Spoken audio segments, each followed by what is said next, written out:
Hi YouTube, welcome to yet another gadget review. This time it's the iPad 8th generation. This iPad was released by Apple in September of 2020. And as I'm recording this video around Christmas time, December of 2020.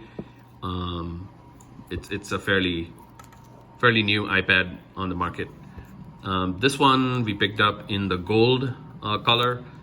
It is available in 3 different colors, from what I understand. You can buy it in the space gray or silver or this rose gold color. We picked this up as a gift for my mother, and she really likes this color. Her iPhone is of a similar color as well, so it goes really well. This is the 32 GB edition. The iPad 8th generation comes in 2 storage capacities, the 32 GB and the 128 gigs edition. I believe this iPad retails for around $329 in the US. And during the holiday sale, this was available for around $300. So, there was about a $30 discount. But regularly it's going to retail for around $329. And then and this is Wi-Fi only. And for the 128 gig iPad, you're going to have to shell out around $400. So that's the pricing on this thing. Now we picked up the iPad that has no cellular connectivity, so you cannot slot in a chip. But if you want that feature, that iPad is going to cost you around $459. So without further ado, let me get the unboxing going, and we will see what this iPad is all about. So let me first of all take this thing off, this, and then we'll see what the product is all about.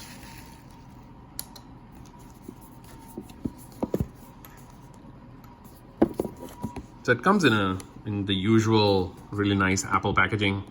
Apple packaging is really, for me, one of the better packaged products, and I think they set a theme in the industry.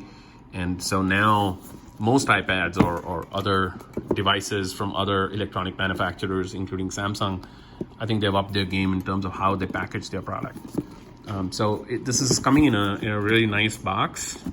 A bit of a struggle to get this open. I think there was an air gap, and right inside I can see the iPad itself.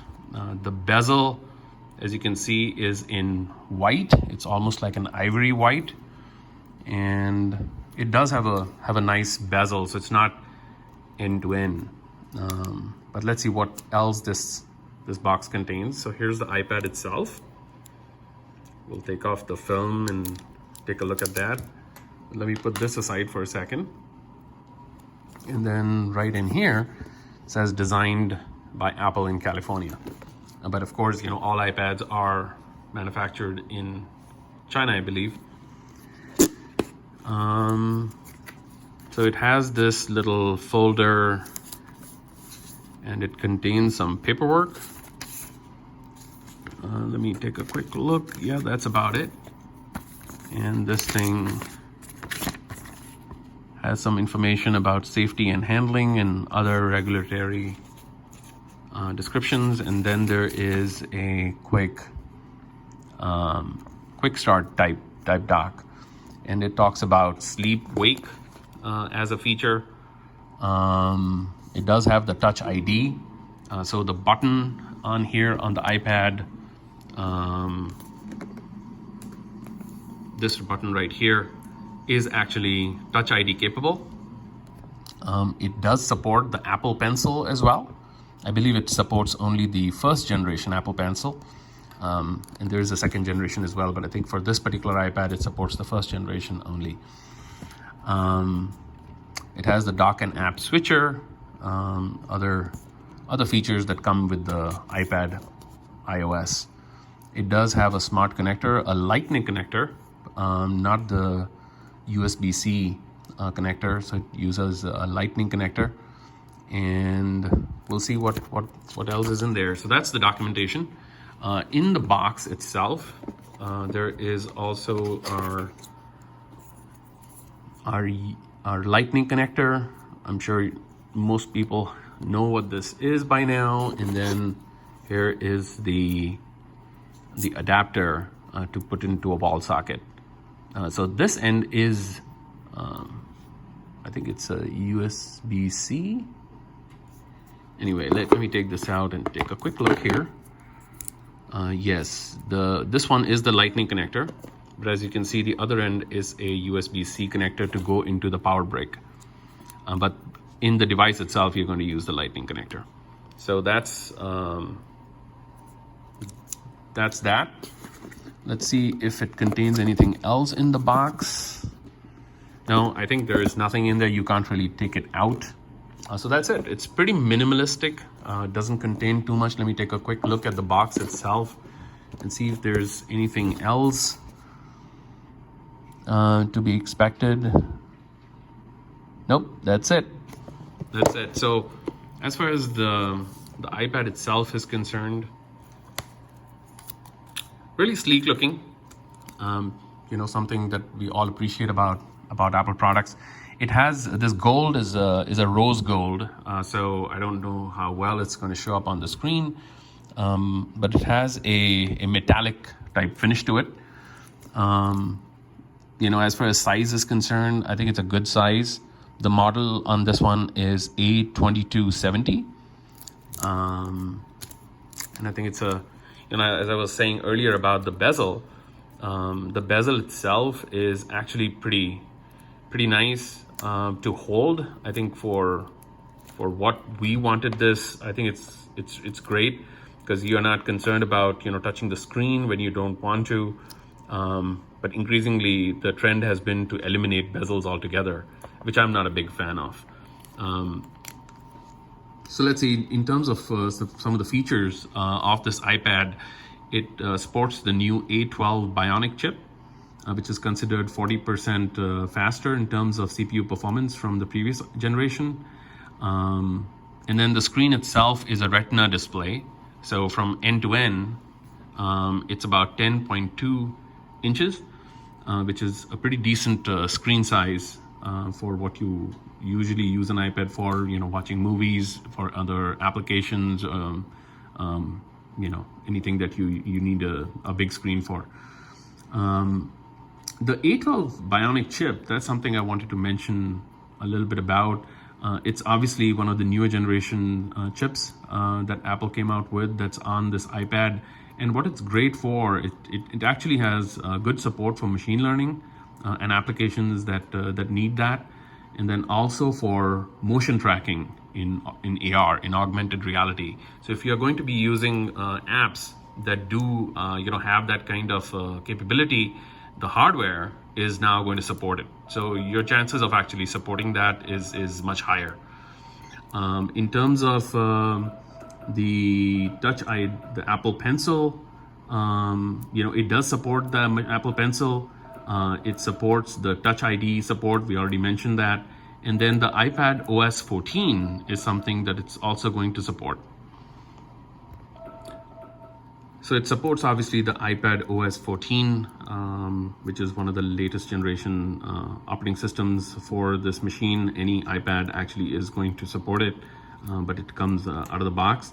As far as battery life on this iPad is concerned, it's about 10 hours of regular usage, which is pretty good, you know, for what it's usually used for. I think 10 hours is pretty decent battery life. We'll actually use it and see if it goes that far. And then as far as the keyboard is concerned, you know, that is something that it does support the Apple Smart Keyboard. That actually sells for around $100. I think $99 is what it sells for. So that support is there, but you have to obviously purchase the Apple Pencil and the Apple Smart Keyboard separately. But it's really nice that Apple, with the 8th generation, does support that. As far as the dimensions are concerned, I already mentioned it's 10.2 inches of screen. As far as width is concerned, it's about 7.44. And as far as you know, how thick it is, it's it's supposed to be 1.97 inches, so it's fairly thin, as you can see. Now, one of the other things to mention also is about the camera. So the back camera on this iPad is 8 megapixel, and it will not do 4K video, from what I understand. It supports only HD video, so that's something to be aware of. And as far as your front camera is concerned, that's 1.2 megapixels. So that's what you'll probably be using for applications such as FaceTime and whatnot. So again, not something that is photography worthy, or for any kind of.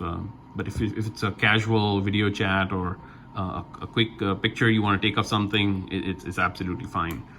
The speakers on this iPad are meant to be stereo speakers. I think they're decent, but of course, most people who would use an iPad will probably not use it as a music device per se. But if you were to use this with a Bluetooth headset or something, I think it can do a pretty decent job. So let's take a quick look. Here's where your speaker outputs are. Here's where your Lightning connector goes in. And what's really nice about this 8th generation is that it does support a audio jack. So it's right there. Increasingly, Apple is not supporting audio jacks. And I think we are coming to a time when Bluetooth is considered the default for any kind of connectivity, but wired connectivity for audio jack, I think is fabulous. And it's great that Apple supports this on this device. I'm not sure as you go up with the iPad Pro or iPad Air, whether that support is there, but for this particular device, it does support that, which is great. So as far as just mentioning what its specs are, I think those are the main highlights, I would say, that you should care about. Now, the final thoughts I wanted to mention in this video is, why did we pick up the 32 gig? A lot of people online are complaining about 32 GB being very little. It's not going to be enough. We are going to have, you're going to max out the space really quickly. So I wanted to explain, why we felt 32 GB in our case, and this iPad being my mom's iPad as a gift for her. I think will be just fine for her. The reason being, the applications that she uses it primarily for is FaceTiming with her friends or grandkids and whatnot, and then using it for YouTube and stuff like that. So those kind of applications are fairly lightweight, and so it's not, she's not going to have a ton of apps sitting on this thing. Even the existing iPad that she had, which we purchased 4 or 5 years ago, that one was also 32 GB, and she still has space left on it. So that was our cue to see that we don't really need all that space. So if you are going to be installing a ton of apps, then you should probably spend the extra few dollars to get the 128 GB. But if you are going to predominantly use the browser and you're restricted to maybe 5 or 6 apps that are sometimes bundled with the iPad itself, you're just fine with the iPad.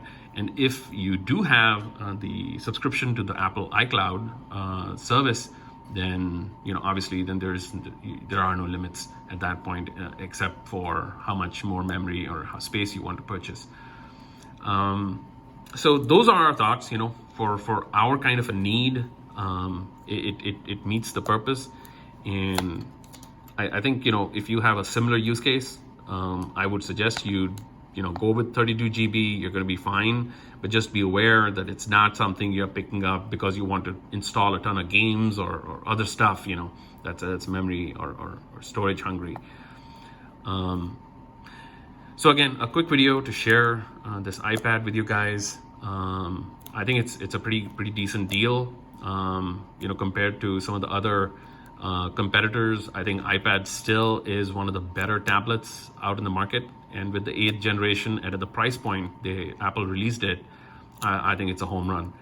So if you haven't considered subscribing, please do subscribe to the channel, hit a like.